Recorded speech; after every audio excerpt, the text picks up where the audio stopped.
Après Shomkyu, nous allons voir la troisième forme du Wing Chun, Byuji, qui est une forme à main nue.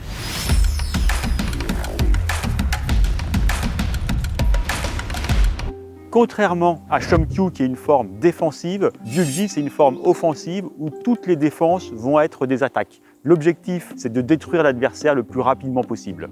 Pour la petite histoire, cette forme était réservée aux élèves les plus avancés et ceux en qui le maître avait confiance. Byuji ce n'est pas une forme à mettre entre toutes les mains. Donc, comme les autres formes, on commence comme ceci en Yijikin-Yogma et je tire un maximum vers l'arrière. Là, contrairement aux autres premières sections, ça va être beaucoup plus court et je vais réduire mon espace vital pour revenir en Sao Chong comme ceci. Les coups de poing vont être plus droits, c'est-à-dire qu'ils vont plus repartir vers le centre, mais ils vont aller vers le centre dès le début. Et là, je vais aller chercher la distance manquante avec mon épaule, ce que l'on ne fait jamais dans les autres formes. Et je tends mes doigts pour frapper avec mes doigts. C'est vraiment pour récupérer de la distance. Je ramène 1, 2, 3. Je reviens comme ceci et 1, 2, 3. 1, 2, 3. Et là, je vais contracter comme ceci pour détendre jusqu'à la fin pour faire le coup de poing. C'est une sorte de falie. Quand je suis comme ceci, je ne ramène pas le poing, je donne directement l'autre coup de poing. Et je vais chercher la distance qui me manque pour frapper avec les doigts.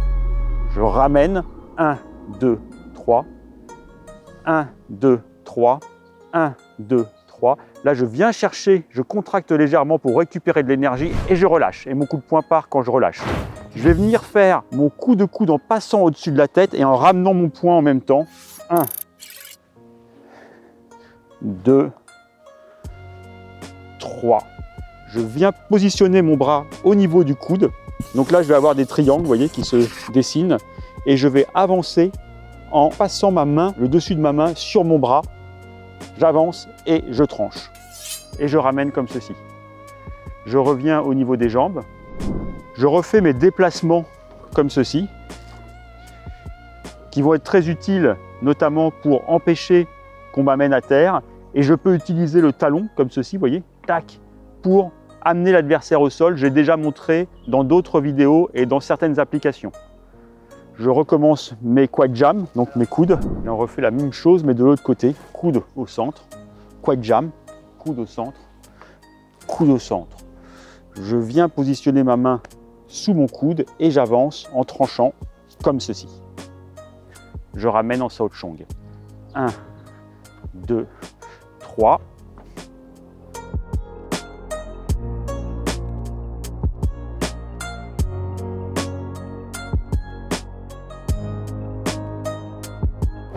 Ensuite, je vais venir positionner, je vais faire un Bong Sao légèrement vers le bas et je positionne ma main sur le coude au niveau du Bong Sao, vers l'adversaire. Ensuite, je vais faire un Tan Sao et je vais venir bloquer ma main au début de la main comme ceci.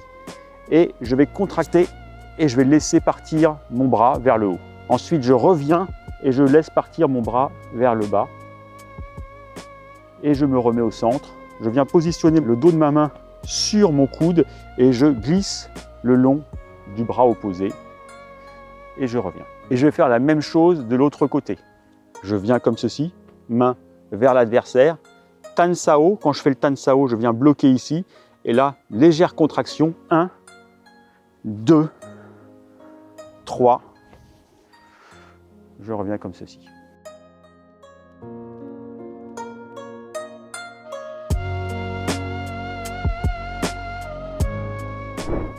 Un, 2, 3, je reviens ici et j'attaque. Même chose de côté, 1, 2, 3, tac.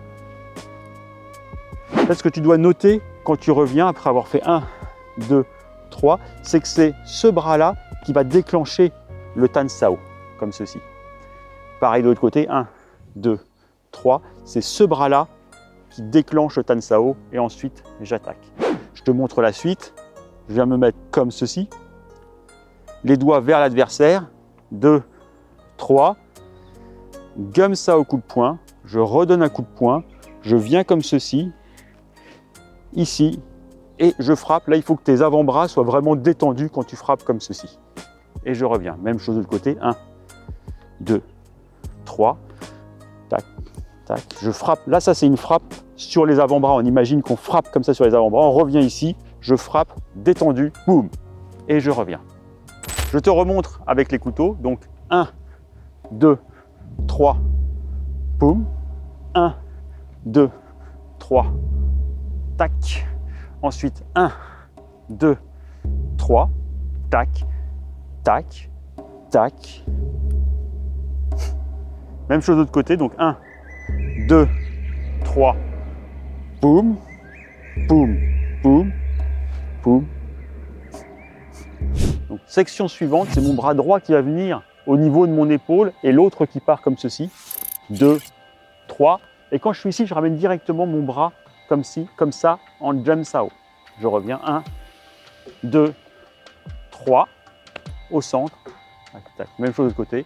1, 2, 3. Je ramène mon bras. 1, 2, 3. Section suivante. 1. Donc c'est bien le bras en dessous. 2, 3. Le bras passe en dessous à chaque fois. Je reviens en Sao Chong avec l'autre point et je vais ramener mon coude au centre, comme ceci, avec un pivot à 90. Je frappe avec cette partie-là de la main, comme ceci, et je viens frapper de l'autre côté en détendant. L'important, c'est d'avoir la force tendineuse. Je détends quand je frappe. Je reviens au centre, je pose au niveau de mon coude et je suis mon avant-bras comme ceci vers l'avant, et je reviens. Même chose de l'autre côté.